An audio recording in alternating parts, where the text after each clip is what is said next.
په امریکا کې بیا یو کس دا تصمیم ونیو چې د 95 ورځې لپاره د سمندر لاندې لاړ شي او هلته د 95 ورځې لپاره ژوند وکړي چې نړیوال ریکارډونه مات کړي چې هغه دا کار وشو کولی. داسې یو ځای ته چې هلته د اوبو لاندې هوټل ورته وایي دی هلته لاړو او د 95 ورځې هلته د اوبو لاندې ژوند وکړو. وروسته د 95 ورځو نه چې دا کله راپورته شو د اوبو نه نو ډاکټرانو په اړه څېړنې وکړلې. خو جالبه خبره دا وه ډاکټرانو وویل چې دا کس 10 کاله نور هم ځوان شوی ده او دا کس به 10 کاله نور هم زیات عمر وکړي. خو اساسي دلیل دا و چې ډاکټرانو په ګوته کړو چې د اوبو لاندې فضا ډېره ارامه ده.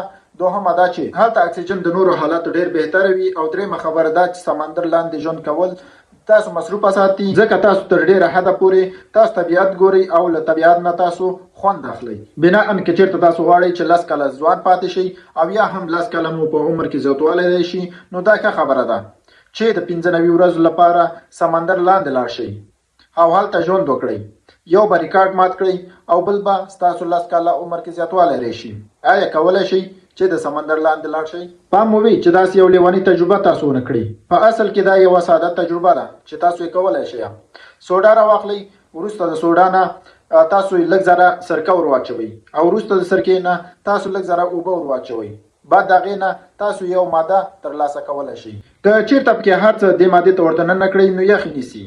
اما پام مو وي چې لاس دفعتاً ورته ننه کړئ ځکه چې یخ نیسي او هلته بند پاتې نه شي. خدای مه کړه چې کوم مشکل درته پیدا نشي.